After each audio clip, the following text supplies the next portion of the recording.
In 1967, one TV series showed that an alien invasion had already begun, and almost no one believed it. In this video, we're going back into that world of glowing deaths, mutated pinky fingers, and shimmering saucers to count down my top 5 episodes of the series where the conspiracy felt terrifyingly real. Fantasy, sci-fi, horror, rerun zone. It began with the landing of a craft from another galaxy. Number 5, Condition Red, Season 2, Episode 1. The second season opener shows just how deeply the takeover has already become. It starts with a woman thrown from a horse and a passing doctor who stops to help. He pronounces her dead, but moments later, she rises, assisted by strange men who quickly silence the doctor to eliminate a witness. When news of the woman's miraculous recovery reaches Vincent, he immediately senses the truth. The invaders have no pulse. An unconscious one could easily be mistaken for dead. Vincent soon learns that the woman, Laurie Keller, is married to Major Dan Keller, a NORAD computer programmer stationed deep inside the Cheyenne Mountain Complex in Colorado. Under an assumed identity, Vincent joins a guided tour of the facility, where he's unexpectedly recognized by Major Stanhope. As he digs deeper into Laurie Keller's recovery, Vincent's suspicions grow. Her behavior feels rehearsed, controlled. One night, he follows her into the mountains, where she meets a small group of strangers at a remote cabin. When Vincent is discovered, the meeting turns violent. He barely escapes and his car is incinerated, a deliberate warning that he's coming too close. What Vincent uncovers points to something far larger than one woman or one death. With control of the right radar systems, the invasion wouldn't need to announce itself at all. It could simply arrive, undetected. Condition Red earns its number 5 spot because it's the moment where the series shows that the alien threat is now escalating. Number 4, The Spores, Season 2, Episode 7.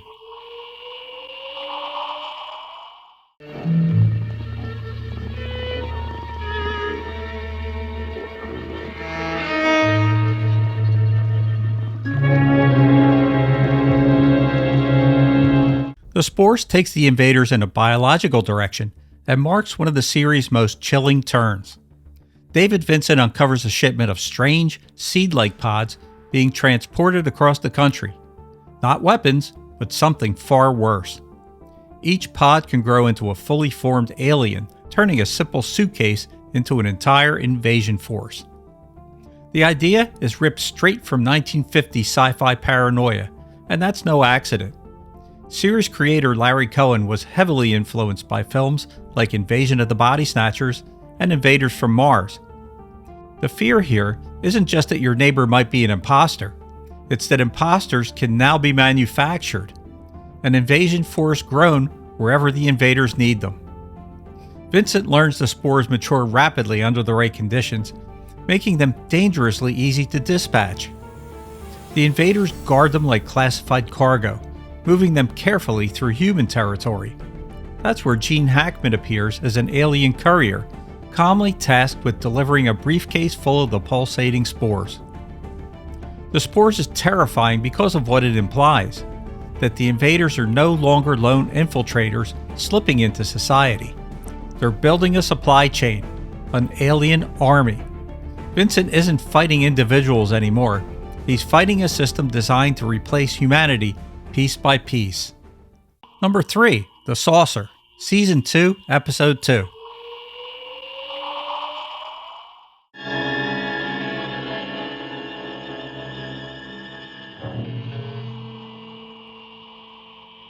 This is one of those rare episodes where things almost go right for David Vincent, and that's why it's in my top 3. For one brief, frustrating moment, Vincent finally has what he's been chasing since the beginning. Undeniable proof.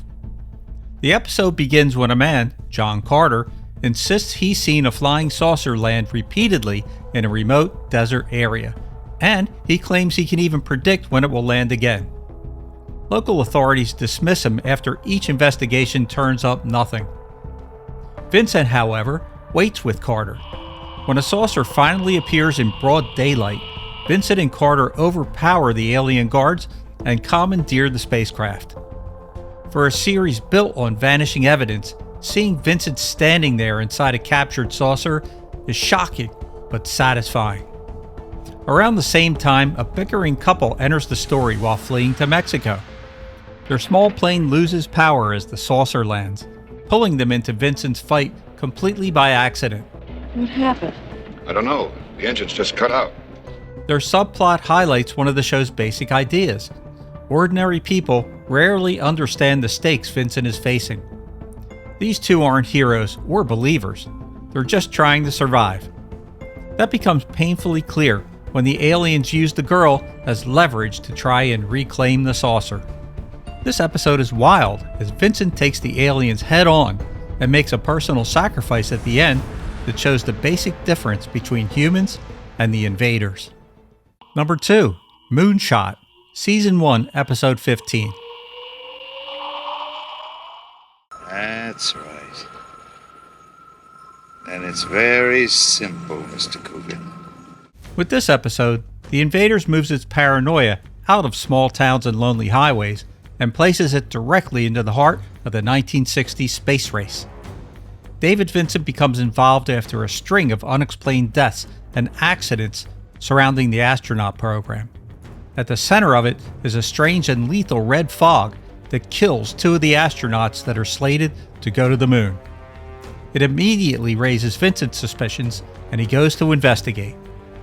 When Moonshot originally aired, Americans were glued to headlines about NASA test flights, capsule disasters, and the push toward putting a man on the moon.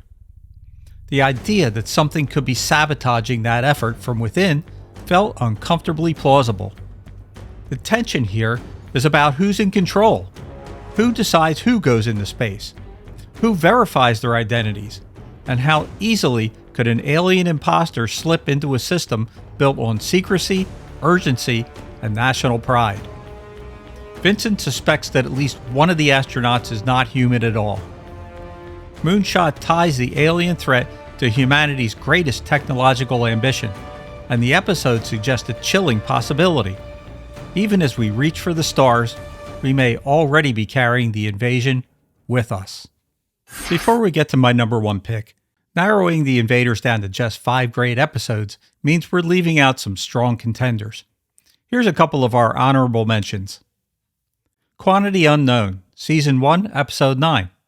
It's a tightly wound thriller built around a crash saucer, a mysterious cylinder, and the unnerving twist that some humans begin to suspect that David Vincent himself might be the alien in their midst.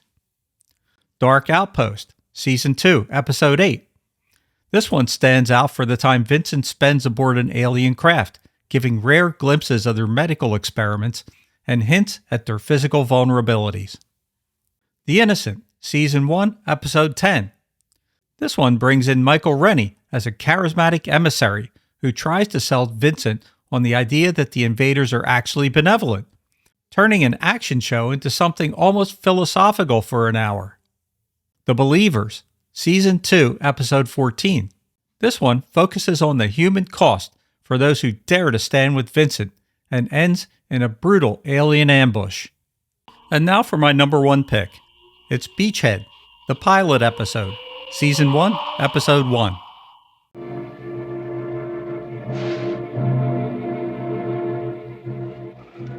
Fingers? We're not all like that, David. This is the episode that started it all by asking a simple question. How does a nightmare start? It begins with an ordinary man.